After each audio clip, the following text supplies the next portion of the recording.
आसतु देखा खरा दिन रे पालछुतर बेड किपरि पकाए। प्रथमे 3टी बिड़ार नड़ा ने मूल गुड़िक सबू गोटे दिगरे रहिबो। तापर आपण मंजी ने मंजी नहीं 4 साइड रु मात्र 1.5 रु 2 इंच कर पकई चलिए। जमती आप बेड पकाउथिले सेमती ही पकेबे, किंतु एठी मंजी गुड़ी को पूरा पाखरे देवे। कड़रू चारिपटू पूरा पाखरे पाखरे देवे। देखंतु ए वीडियो रे पूरा देखा जाउछि। मंजी गुड़ी को पूरा पाखरे दबार कारण होउछि एठी भेंटिलेशन भल हम, भल ऑक्सीजन पाइबो। कहीं जेहेतु खरा दिनटा गरम बहुत थाए, भितर देले फिम्पी बहुत गरम जगू फिम्पी ठीक रे माड़ी परिबो नहीं। तेणु पूरा साइड रु ही देवे। बेड रो 4 साइड रु 2 रु 3 1.5 रु 2 इंच भितर ही देवे। आउ बेड गुड़ी को देखिए सबू पार्लाल रो बेड पड़े। जमती शीत दिन रे क्रॉस बेड पका जाए, किंतु गरम दिन रे पार्लाल बेड पका जाए। पार्लाल बेड पकेबार मुख्य कारण होउछि 2 साइड रे ठीक रे वेंटिलेशन हबो, ठीक रे ऑक्सीजन पाइबो। आउ एठी बेड गुड़ी को मध्य खरा दिने बहुत छोट छोट बना जाए।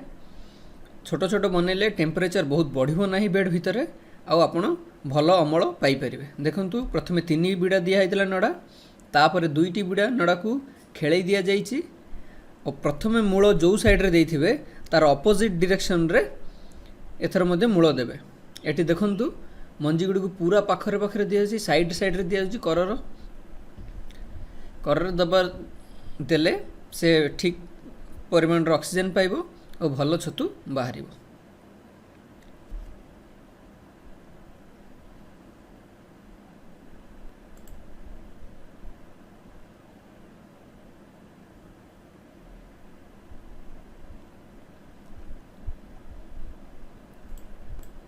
फास्ट लेयर रे 3टी बिड़ा दिया हला, सेकेंड लेयर रे 2टी बिड़ा दिया जाइछि खेळै की।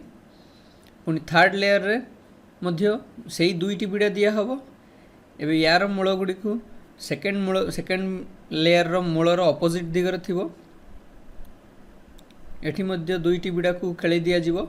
तो मोट हैला 3 2 5 2 7टी बिड़ा दिया जाइछि। एटा होछि लास्ट लेयर। लास्ट लेयर रे मंजी 4 एड देवे, मझिरे मध्य मंजी देवे।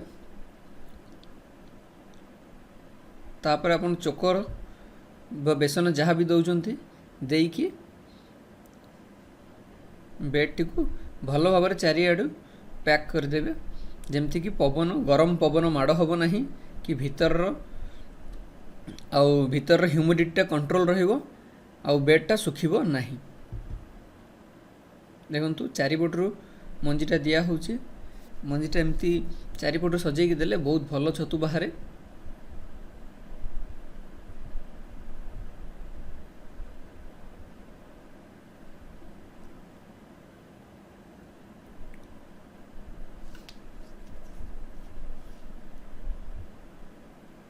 देखंतु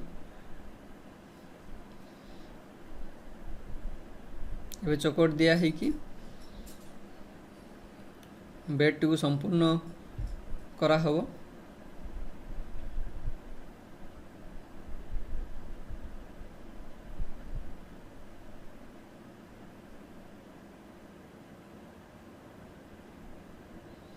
एटा लास्ट लेयर सरला।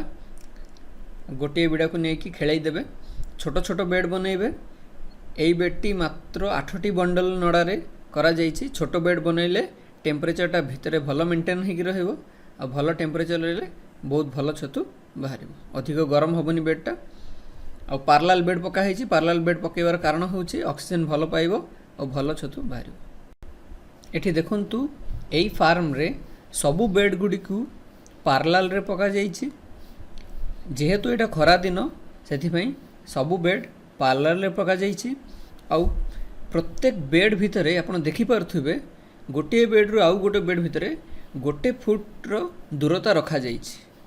ए दूरता रखिबार कारण होउछि भलरे पवनटा चारिपटू बाजिबो ପବନ ଚାରିପଟରୁ ଭଲରେ ବାଜିଲେ ବେଡ଼୍ରେ ଭଲ ଅକ୍ସିଜେନ୍ ମିଳିବ, ଆଉ ଭଲ ଅକ୍ସିଜେନ୍ ମିଳିଲେ ବେଡ଼୍ରେ ଭଲ ଅମଳ ପାଇପାରିବେ। ଦେଖନ୍ତୁ ସବୁ ବେଡ଼୍ ଭିତରେ 1 ଫୁଟର ଗ୍ୟାପ୍ ରଖାଯାଇଛି। ତ ଖରାଦିନେ ବିଶେଷ ଭାବରେ ଏମିତି 1 ଫୁଟ ବେଡ଼୍ରୁ ବେଡ଼୍ ଭିତରେ 1 ଫୁଟ ଗ୍ୟାପ୍ ରଖିବେ। ଆଉ ଅଧିକ କିଛି ଯଦି ପ୍ରଶ୍ନ ଅଛି ତାହେଲେ ଆପଣ କମେଣ୍ଟ କରନ୍ତୁ, ଆଉ ମୁଁ ଚେଷ୍ଟା କରିବି ସମସ୍ତଙ୍କର କମେଣ୍ଟର ରିପ୍ଲାଏ ଦେବା ପାଇଁ। ଯେକୌଣସି ପ୍ରୋବ୍ଲେମ୍ ଥିଲେ ଆପଣ କମେଣ୍ଟ କରନ୍ତୁ। ଆଉ କିଛି ଅଧିକ ଜାଣିବାକୁ ଚାହୁଁଥିଲେ ମୁଁ ଆପଣଙ୍କୁ କମେଣ୍ଟ ସେକ୍ସନରେ ହେଲ୍ପ କରିପାରିବି। ମୋ ଚ୍ୟାନେଲଟିକୁ ସବସ୍କ୍ରାଇବ୍ କରନ୍ତୁ ଆଉ ଲାଇକ୍ କରନ୍ତୁ। ମୁଁ ଅଧିକରୁ ଅଧିକ ପାଳ ଛତୁ ସମ୍ବନ୍ଧରେ ଭିଡ଼ିଓ ବନେଇ ଚାଲିବି ଆଉ ସମସ୍ତଙ୍କର ସମସ୍ୟାକୁ ସମାଧାନ କରିବା ପାଇଁ ଚେଷ୍ଟା କରିବି। ଧନ୍ୟବାଦ।